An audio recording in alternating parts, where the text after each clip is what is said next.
Asmrtist Paige. Okay, they are on the second chapter of You Are Only Just Beginning by Morgan Harper Nicholas.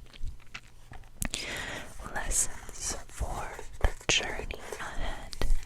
We are on chapter 2. Finding your people. Lessons from elephants.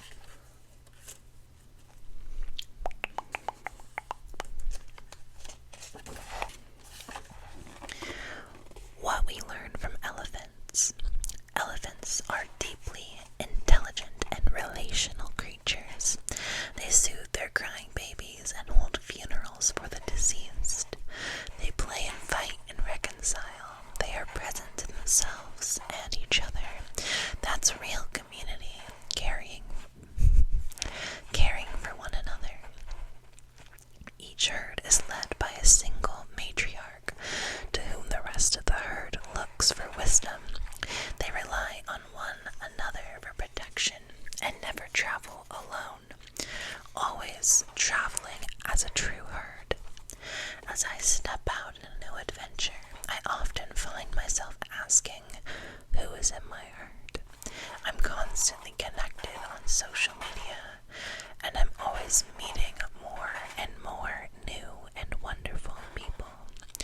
It's easier than ever to build a wide network. I'm connected more than ever before, yet somehow it's easy to feel like I'm not really connecting. Just like elephants, you and I were made for connection. We're fundamentally wired to need other people. What a beautiful truth to need one another, but finding your people can also feel like an overwhelming struggle. Let me encourage you that finding your people does not always have to mean adding new people to your life. It's likely that the people you need for the next step of your journey are already present in your life. We simply need to embrace the slow and steady practice of cultivating deep and meaningful relationships rather than more of them, because these are the relationships we need to step into our futures. Let's let these gorgeous creatures remind us that we need one another for the journey ahead. Elephants trumpet and roar to one another in secret codes, like children on a playground yelling to one another in languages only kids can understand. One waves his trunk like a child waving wildly on the field, pleading, I'm open, choose me, can I be part of your team? At the end of the day, their rumbling turns to rustling, and they settle into silence. At least that's how it seems. But I've watched long enough to know that just because I don't understand their rhythms and sounds doesn't mean nothing is being said. Perhaps there is much for us to learn from the space between the sounds if we dare to slow down and listen.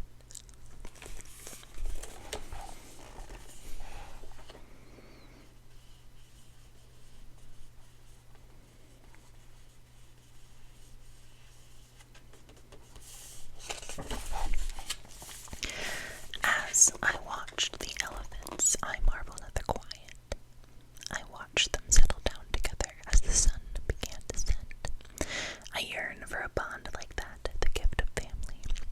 Tell me, what could be better than dark dome of a night descends on the savannah, and a blanket of stars cloaks the sky above. In the quiet, I sense a collective confidence. Everyone knows they will be all right. They look out for each other. No one will be left alone. This is what we were made for. I pray it's not a dream. I hold on to this memory. Fear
As you try to keep your balance on an uncharted path, you'll go back and forth wondering who was in the wrong and whether these relationships can withstand these heavy winds blowing cold, ever increasing.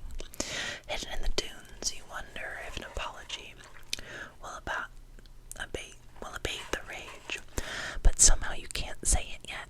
Not yet, not you. Why should you?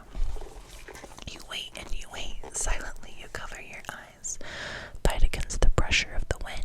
You know you can't hide here forever. So you step out and step again until you reach the pool of water where you've been before. You see your face in the glass.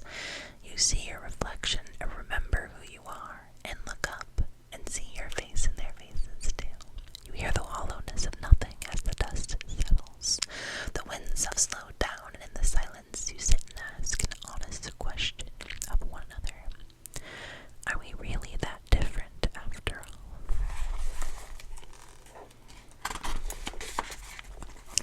Sometimes we must take action to show our compassion, and sometimes the best thing we can do is be a loving presence with no words at all. Perhaps all they need in the moment is to not be alone. Loneliness is an endless echo of yourself. Take heart, open your ears, and listen. Love is calling.